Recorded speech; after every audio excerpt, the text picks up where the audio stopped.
Good afternoon, my brothers and sisters. Good afternoon. It is really a privilege to be here, learning together, sharing with you what I have learned a few years back in a medical missionary class that I did. That lasted 1 year. I learned valuable information, and I set on missions. I share it with people anywhere I go, while walking or working or at home, in church.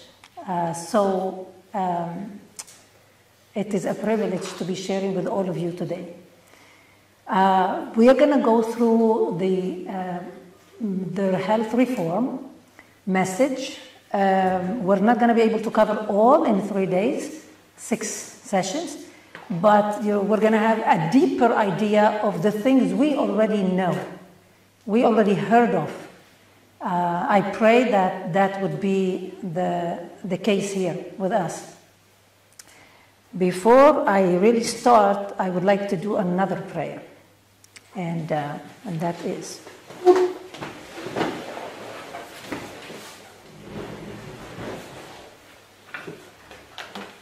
Heavenly Father, thank you so much for reading the hearts. Thank you for giving chances. Thank you for leading ways. Thank you for the opportunities you give us to grow in you and with you. I pray, Lord Jesus, to hide me behind you and to speak through me. Let the words that's going to come out be your words, and allow the hearts and the minds that they're listening to receive that word from you and be a point of decision in our lives. Thank you. In your name I pray. Amen.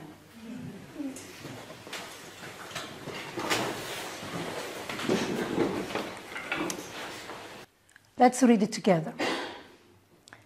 Teach the people how to prevent disease. Tell them to cease rebelling against nature's laws. And by removing every obstruction, give it a chance to put forth its very best efforts to set things right. So let's take off nature. Nature must have a fair chance to employ its healing agencies. We must make earnest efforts to reach a higher platform in regard to the methods of treating the sick. If the light which God has given prevails, if truth overcomes error, advanced steps will be taken in health reform. This must be.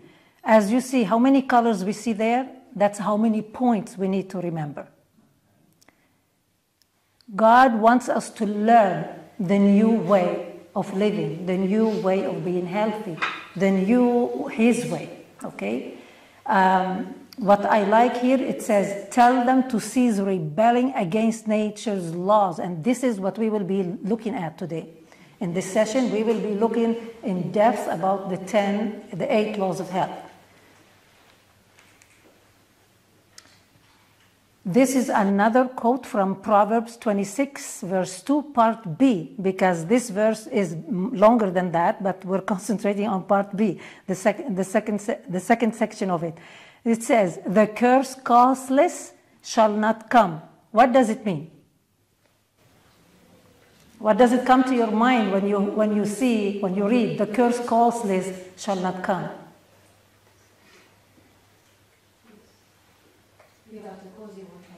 That's right. We don't have a problem without a cause. Disease, this is explained clearer. Disease never comes without a cause. And what causes it? If I am sick, what's going to cause it? Myself. I must have done something wrong. And this is taken from Ministry of Healing, page 234. Now, what is disease? Anybody? Huh? I'm looking for a definition. Yes? La maladie est la réponse d'une mauvaise gestion de vie. La transgression des lois C'est ça. C'est ça. Quand on transgresse, quand on va contre les lois que Dieu nous a données pour prendre soin de son temple,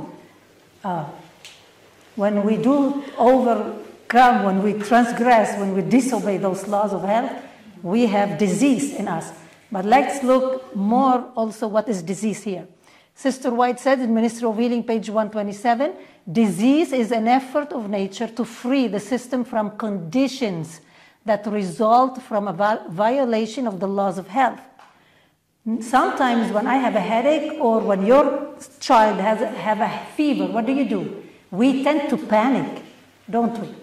I remember when my daughter was younger and she used to have a fever, I used to panic. Oh, she's going to go bad. It was something bad. I felt it was something very bad. Whereas, is it that bad here? When we feel ill, when you feel a fever, when you feel a headache, this is a sign that our body is telling us, Antoinette, you missed on something here. Stop and review what you missed on. When I have a headache that lasts, I have missing water, I have missing sleep, I have missing good nutrition. That's what provoke headaches, right? Lack of exercise. Example, fever. Why do we have fevers? Fevers, we have an infection, our body detected it, and it's battled that infection for us. That's why we have fever. How to get rid of the fever? Example, hot and cold. Okay? So the disease, it's a way of our body to free himself from the things we got in it that should not be there. So they are warnings for us. If we take it this way, it's better. We scare less, but we should not be feeling any of that anyway. What are the laws of health? There you go. This is, I love this order because that's the order God gave. I know that there is out there a lot, there is New Start, so each letter it has a word, new for nutrition and stuff. But this is the order that God himself gave it. And there is a reason why he started with pure air. We have, let's read them together. Pure air, sunlight, abstemiousness, which is temperance, rest, exercise, proper diet, the use of water, trust in divine power. These are the true remedies. Now, why did we start with pure air and not nutrition? How many days you can go without eating?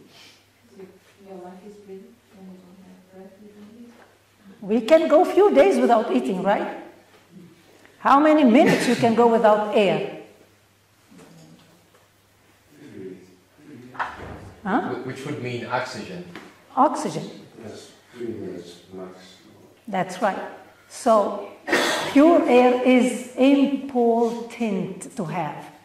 Anywhere we are. Anywhere we are.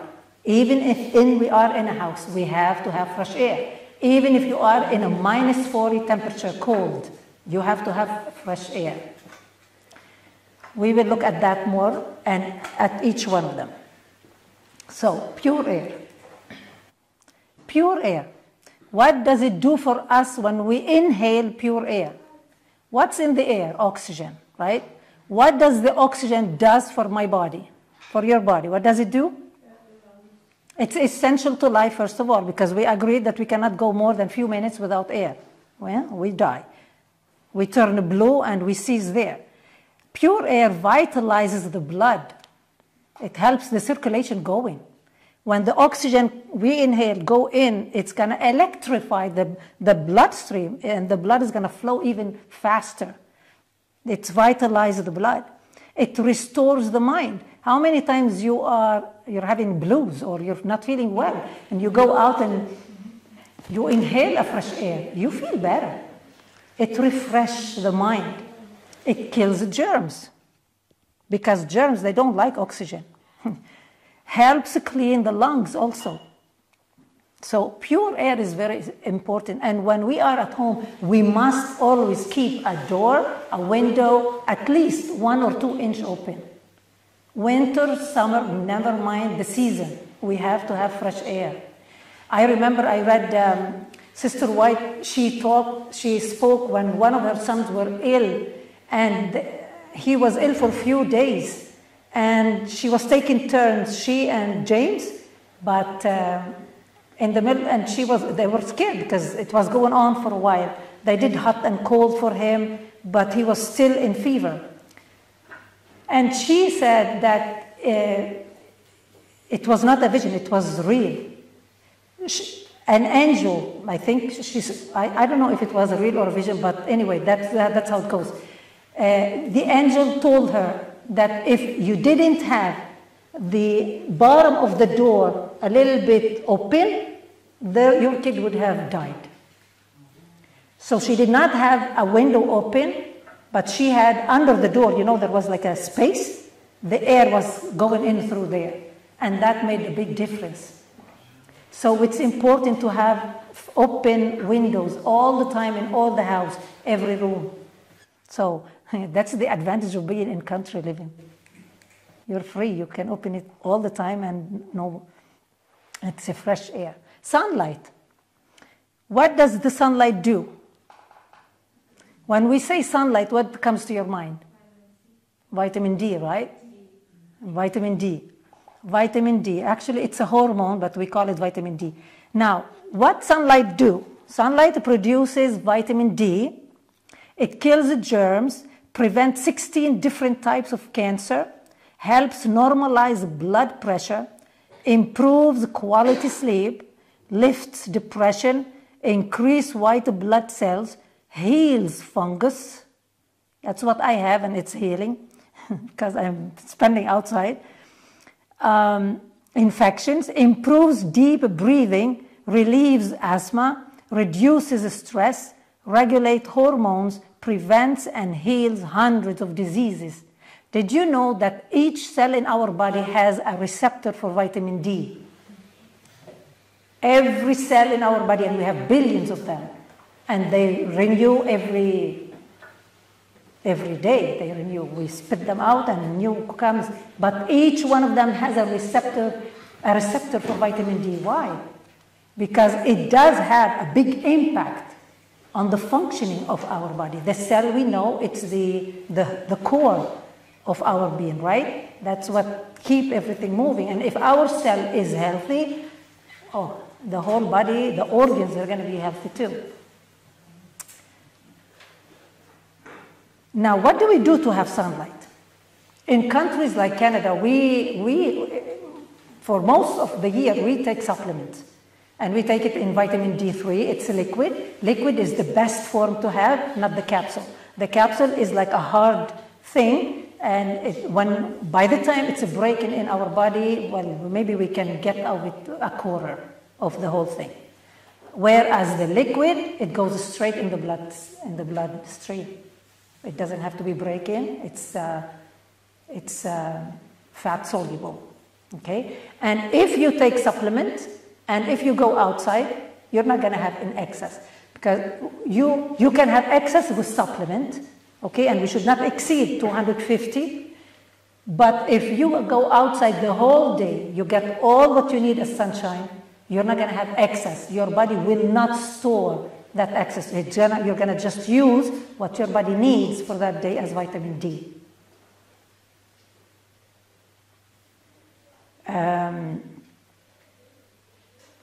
I wanted to say something, I forgot. Hold on.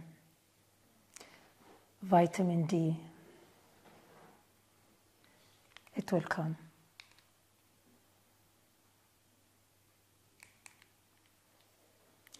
Abstemiousness or temperance. We know it also as be moderate, right? And always remember that. Abstemiousness is do what is good in moderation. Eat what is good in moderation. Sleep in moderation.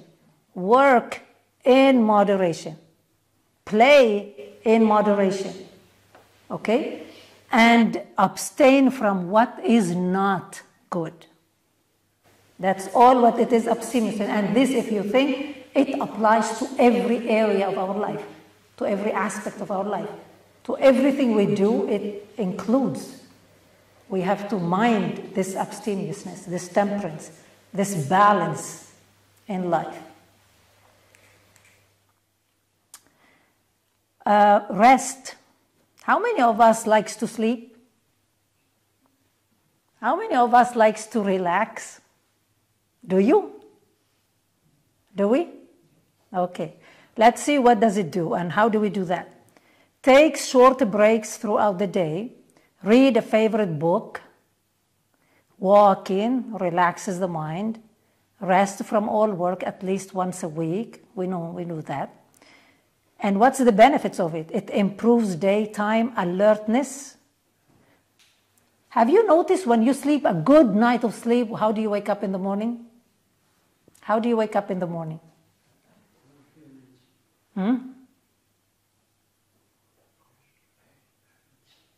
With energy, yes.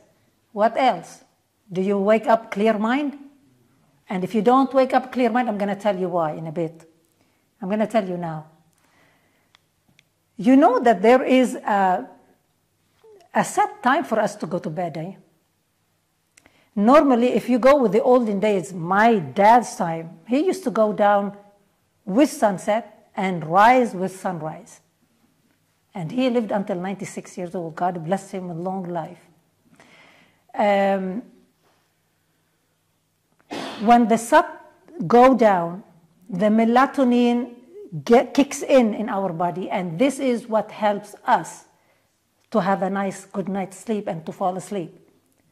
Now, if we eat after that time, if we are engaged in activities after that time, guess what? It's going to interfere with the melatonin, and we're not going to sleep on time. And there's another thing. The best time to go to sleep is 2 hours before midnight. Why? Because exactly of the sundown and the melatonin action. But what does our brain do when we sleep at this time? 9, maximum 10 to midnight. These 2 hours, they are better than 4 hours of sleep after midnight. What does it do? If you heard Barbara Uni's talking about that, what our brain do, 2 things. It cleans the waste from our body, all the body, it cleans up. The second, our mind stores all the information, all things we saw, we heard, we did during the day in its place. Imagine your brain is a big cupboard, big shelf, bookshelf, and each thing goes in its place. That's why we wake up if we do that, that's why we wake up in the morning clear mind. Clear, we feel like we are empty here, we are ready to go for another day. That's a good night of rest. The morning we wake up not like that, that's because we did not sleep enough and we messed up with the time of sleep, which lately we have been doing here. I have been doing that too. What it does too, also it improves the learning abilities. Sister White said that all the students who study after 9 o'clock at night, they wake up in the morning, they don't remember much of it. Because this is the time for the brain to be cleaning up, not, you know what I mean? It shut down, it should be shutting down at this time. She said it's better to go early to sleep and wake up at 4 o'clock, 5 o'clock in the morning and start your day. The things that you want to do before 10 o'clock, you do them early in the morning. And I have been doing that for a while. Since I finished my course, I put it in practice and it does work. I go to bed 9 o'clock, maximum 9:30 in summer, and I wake up around 4 o'clock, 4:30, and I start my day. Devotion, exercise, breakfast, and the chores of everyday life, work. And it works very well. It stabilizes it helps us. When we do not do that, we tend to gain weight because the hormones are not being prepared, doing their function for the next day. Our organs are not being prepared for the next day. When the body does cleaning, that means all the waste has to go out by sweat, by going to the washroom in the morning. You know, we have to do that. And you notice that when you don't have a good night of sleep, you don't eliminate. When you mess up with the schedule, your body is messed up. You don't. And this has to come out. Cannot stay there. Reduces weight. 2 hours good sleep before 12 o'clock is worth more than 4 hours after midnight. And always remember, open a window in your room where you are. It's very important. When I start to open the window when I sleep, I would sleep like a baby all night long. Sound sleep, sound deep sleep. It's very important. And I have allergies. My allergies, so my nose is not stuffed up. It's clear. So you sleep, you breathe better. You have no problem. Exercise. Exercise. What does exercise do, and what is the best form of exercise? Hey, there is a controversy on this, but we will see. Strength. What does the exercise do? Strengthens heart muscles, right? Not just the heart muscle, but all the muscles of our body. Lower high blood pressure. Why? Why, Barry, it lowers the high blood pressure? Because of the flow of oxygen coming in, it suits your nerves. It's also strengthening the heart muscle, of course. That's fluidity.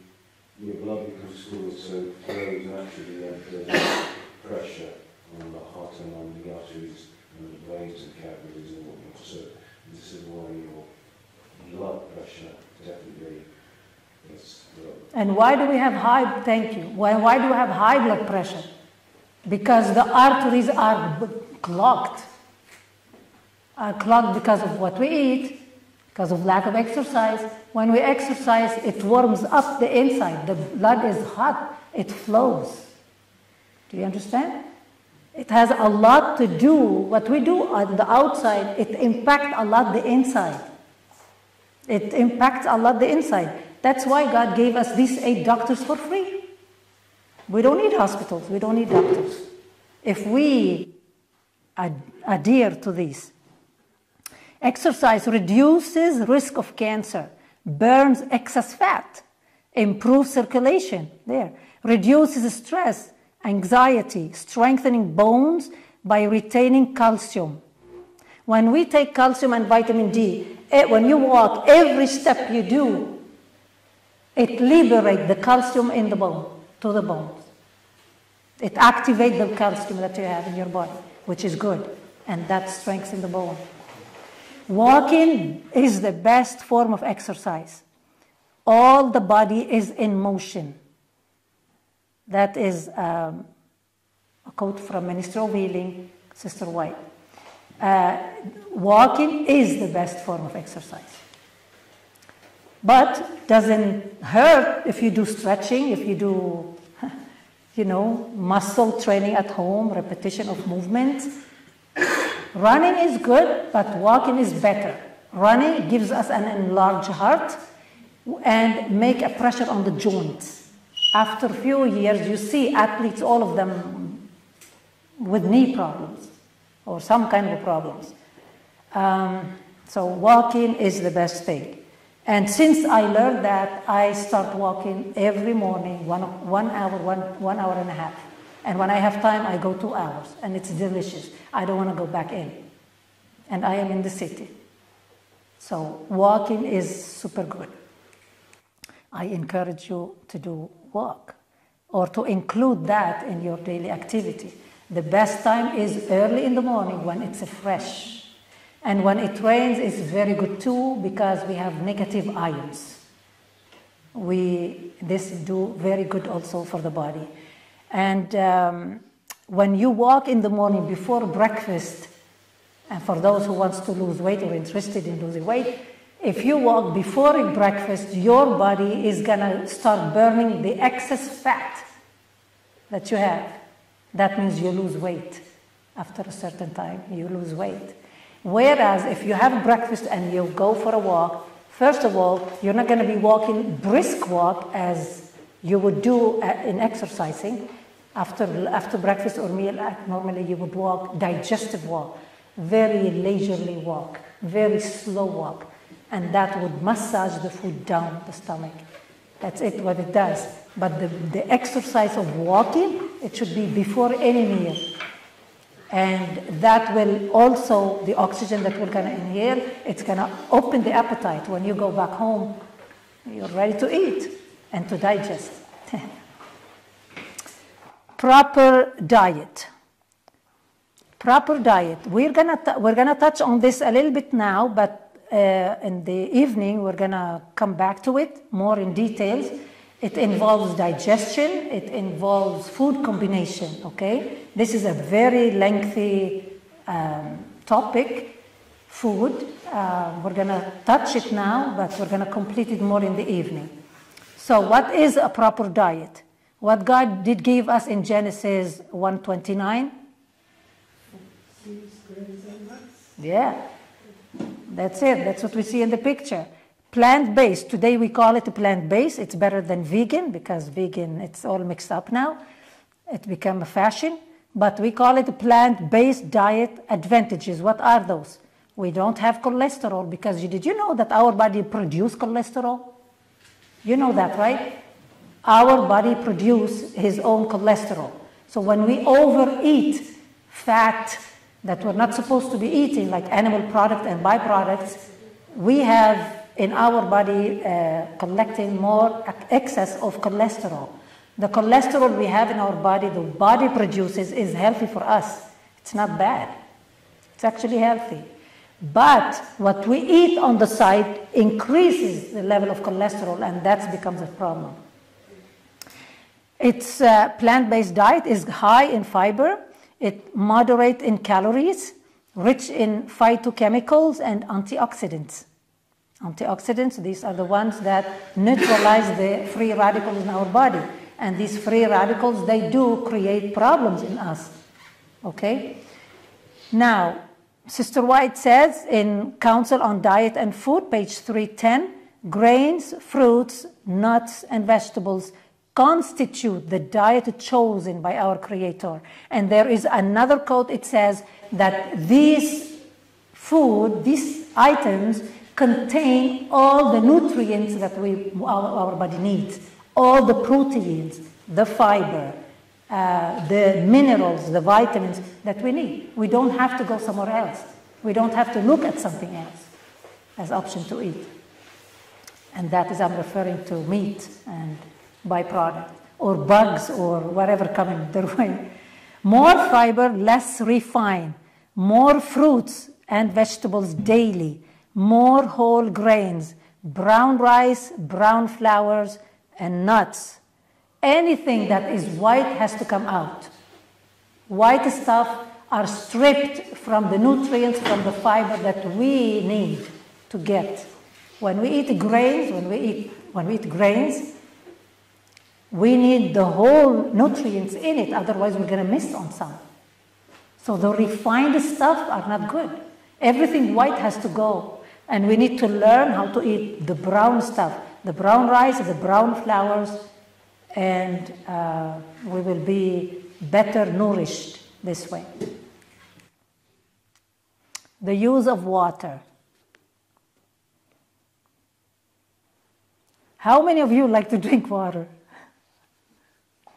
Do you drink enough? How many cups of water do you think we're going to have a day? Average, because we are all different, right? In size and height and shape.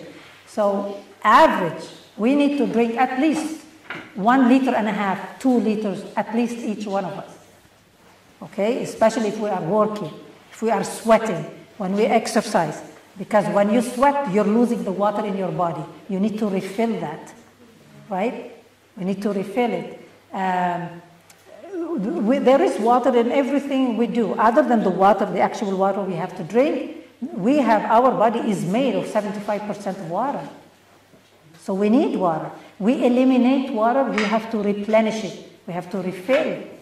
And so that's why it's important to drink and replace the soft drinks, replace juices by water. Okay? Juices, even if they are natural, even if they are tasty, even if they are from the tree, It's better to eat this fruit, crunch it, to massage and activate exercise the bone in our teeth. Otherwise, they're going to fall. We need to chew. We need to use them.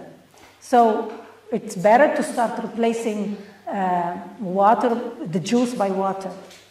Okay? And how do we drink? It's not a good idea to drink the whole bottle or glass at once. That is not good. Why? Because half an hour or 15 minutes after, you're going to run into the washroom. Because our bladder does not contain that much amount of water. And the best way to drink water, to be absorbed in the body, to be absorbed by our cells, is 2 ounces at a time.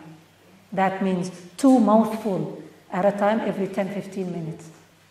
So we should be walking with bottle of water everywhere. And when we remember, take a sip or 2 at a time and let's go. What happened? This is what my cells contain. They could contain that amount at a time. So when the water gets to the cell, and the cell is the heart of everything, what's going to do? It's going to be hydrated. It's going to flourish. It's going to grow. It's going to be healthy. And if the cell is healthy, everything's going to be healthy. Right? So remember, we drink 2 sips at a time, but many over the day. Now, should we drink when we eat? No. Why not? Yes, you're right, we should not, but why not? Because the food need to digest. Yes, what happened? When we drink the water, our body has to eliminate that first. Okay, and it's going to interfere with the food. So while the body is, we don't digest water because it's liquid, but it's still, nonetheless, it's there. Okay? And when we drink cold water, what does it do? The temperature in our body is 35 degrees Celsius. It's hot. It's warm. Inside is warm. It's not cold. So when we drink cold water or juices or anything cold, or even the food, when we eat the food cold, our body is going to wait about 20 minutes to 30 minutes approximately to warm up that food before it starts digestion. So what happened? The food should not sit there forever before it starts working on. Otherwise, it's going to rot. We're going to lose it. And we're not going to get any benefits from it. So these are changes. We must apply them right away because now we know. Now we know. And you're going to discover the difference yourself too. When you eat a meal without water or liquid, you're going to feel that you're satiated just with the nutrients of the meal, and you're going to last longer before you go for a snack or the next meal. You're going to last much longer because the water takes place in the stomach, right? It takes the place of the food. So you feel full, but you're not really satisfied. You're not satiated.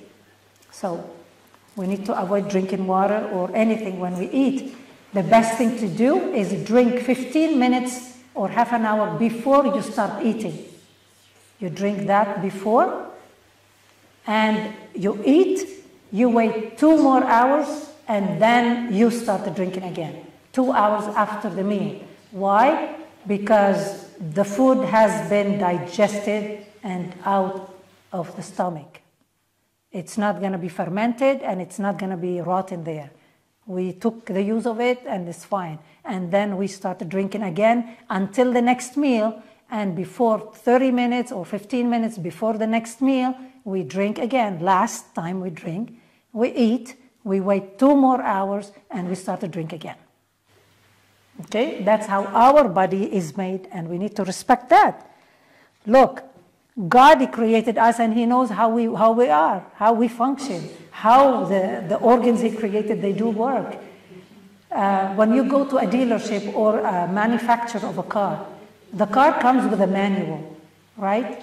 The car comes with a manual, and that manual tells you how to take care of the car.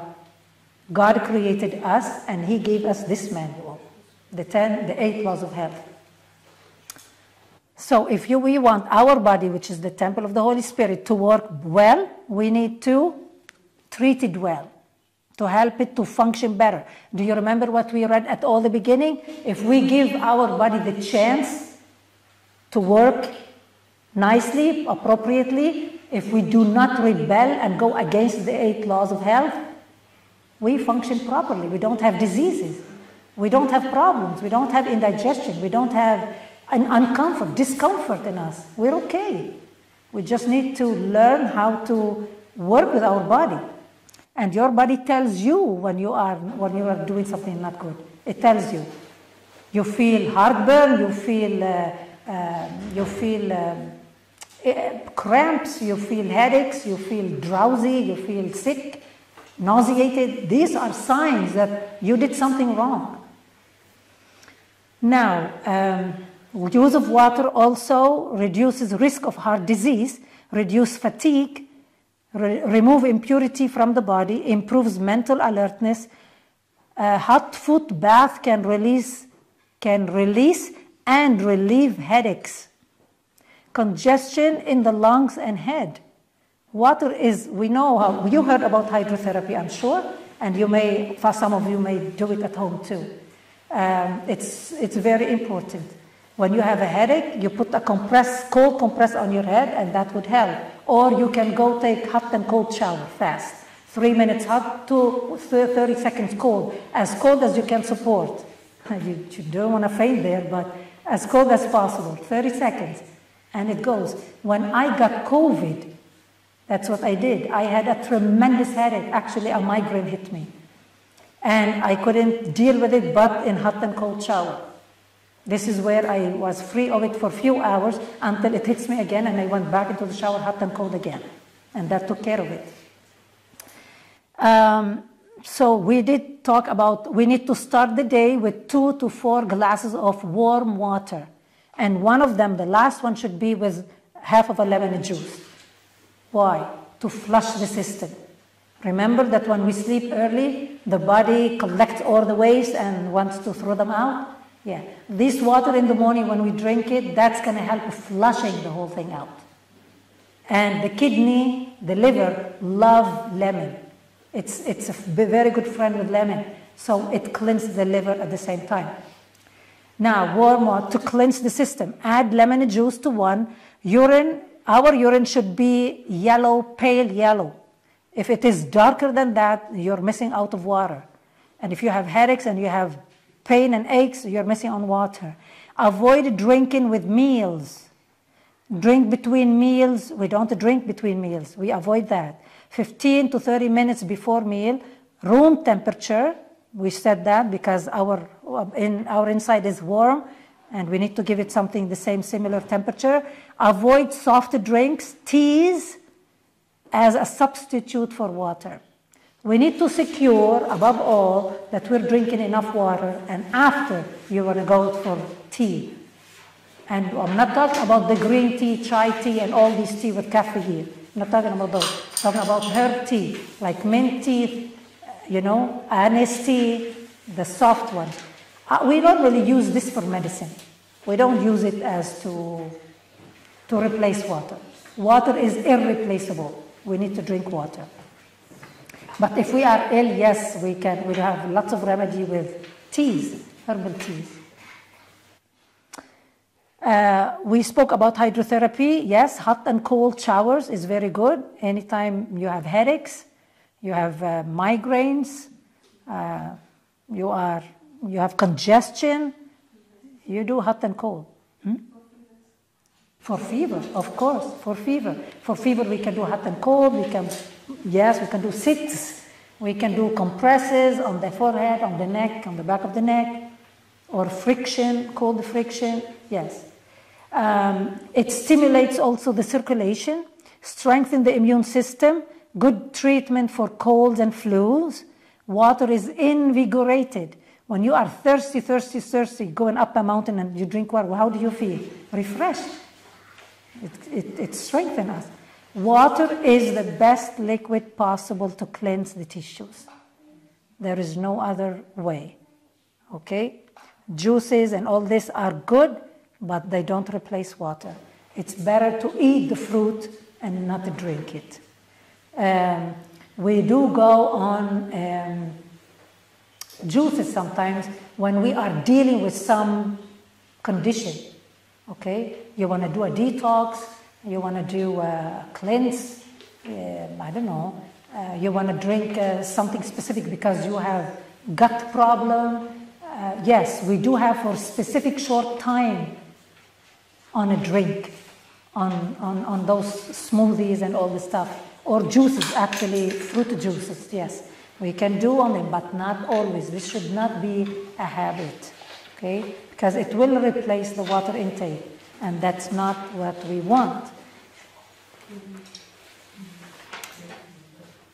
The eighth remedy is the trust in divine power. Trust in divine power. I believe all of us here, we had experienced that, do we? Don't we? Yes. Did we? Yes. Yes, in one way or the other, we have. It provides us inner peace, stability. It gives us power when we trust in a being bigger and mightier than us. When we know that the one who created the universe, who made us so complicated, but made us, he knows every single detail about us. He knows how many hairs we have on our head. Can you imagine if when we trust in that wonderful being, wonderful God, wonderful Father we have, we should not worry about anything. Worry, anxiety should not make part of our lives. It should not. We should take him to his word when he said, "Come to me, all you who are weary, and I will give you rest." We should not keep things for us to burden us. We should take it to him and leave it there and wait until the solution comes, but keep wide open, to see what is the answer. And be ready to obey what is the answer, because sometimes that's not what we want. That's not what we hope. Okay? So trusting in God as he tells us to do is the answer to avoid anxiety, depression, and pain that can induce illnesses on our bodies. Okay? It all starts here, and emotionally and mentally, and it cascades to physical symptoms. Trust in divine power also teaches us to forgive. If you don't forgive, how would you feel if you don't forgive? Do you feel peace?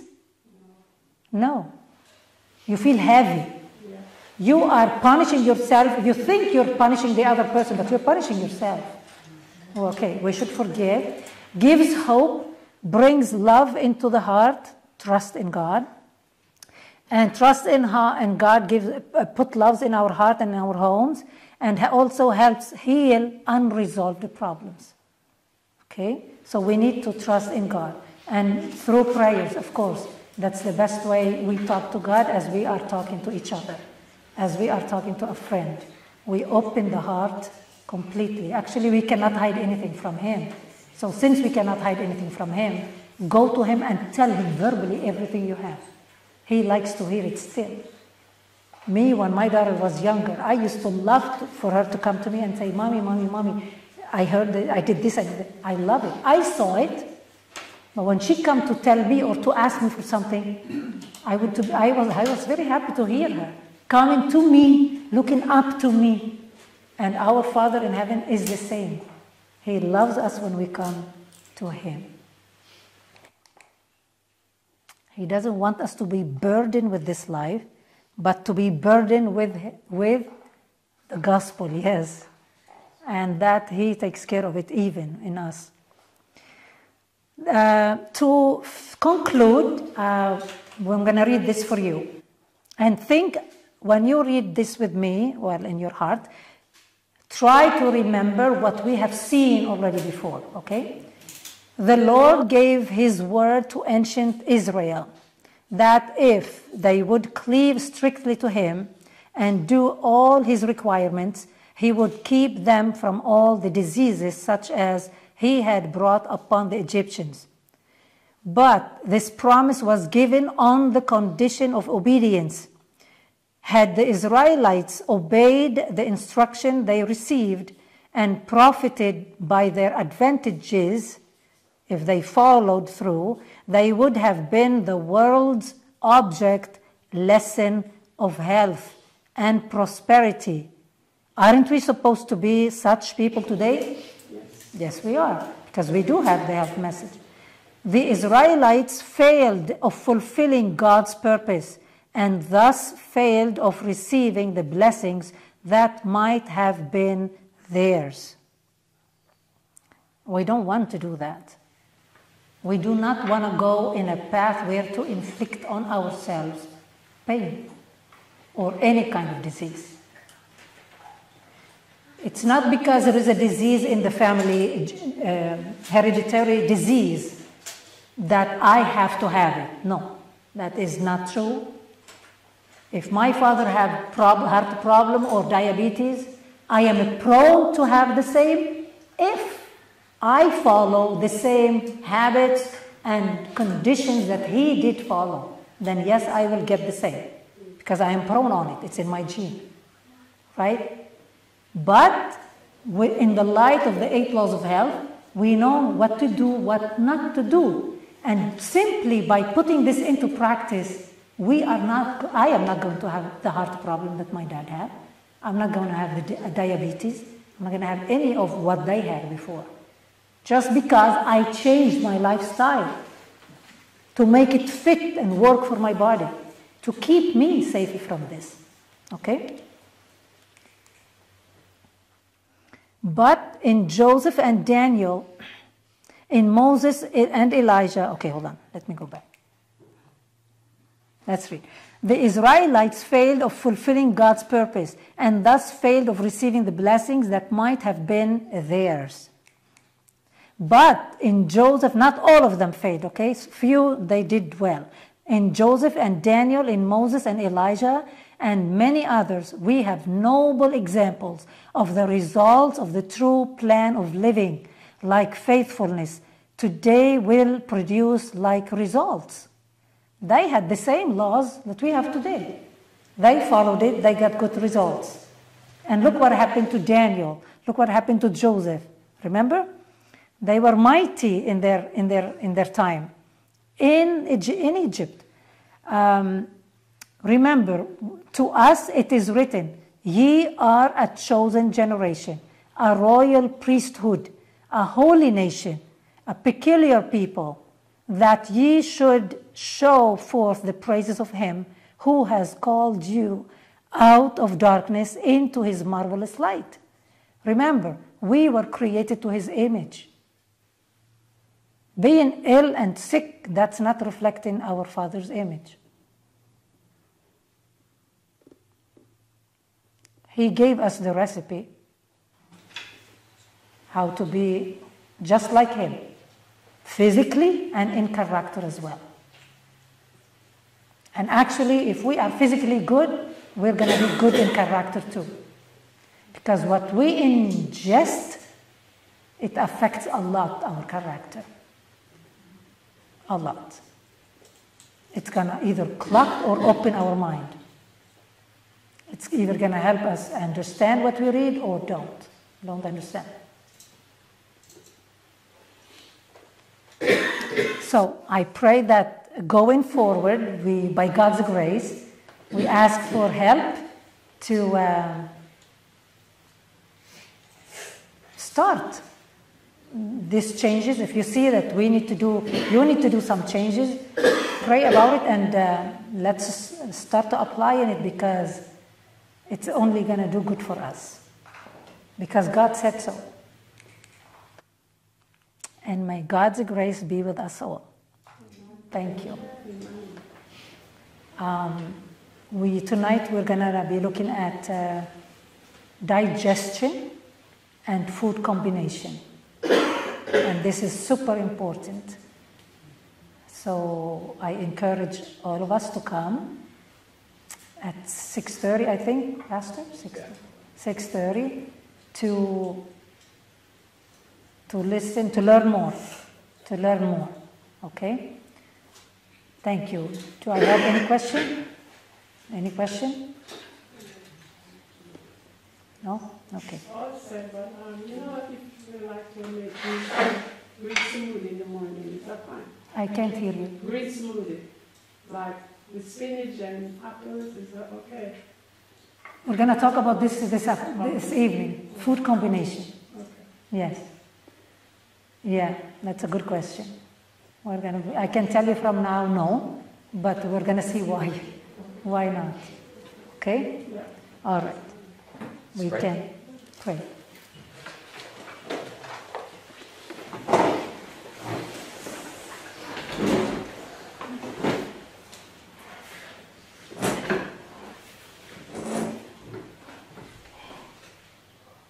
Thank you, Heavenly Father, for being with us, for giving us all the instructions that we need to be happy people, to be healthy people, to be an example of a nation, a particular one, a peculiar one, a special one. Yes, we will look different. We will act different. We will think differently from anybody else. And that's exactly what you want. Because you are our Father. You created us to your image. And you are different from the world. You have nothing to do with the world. And so we do. We live in it, but we don't have to do part of it. Live the way they live. So help us, Lord, to digest, to understand what we have learned today, and give us your grace and power and courage to start the reform in our personal life as we go from here.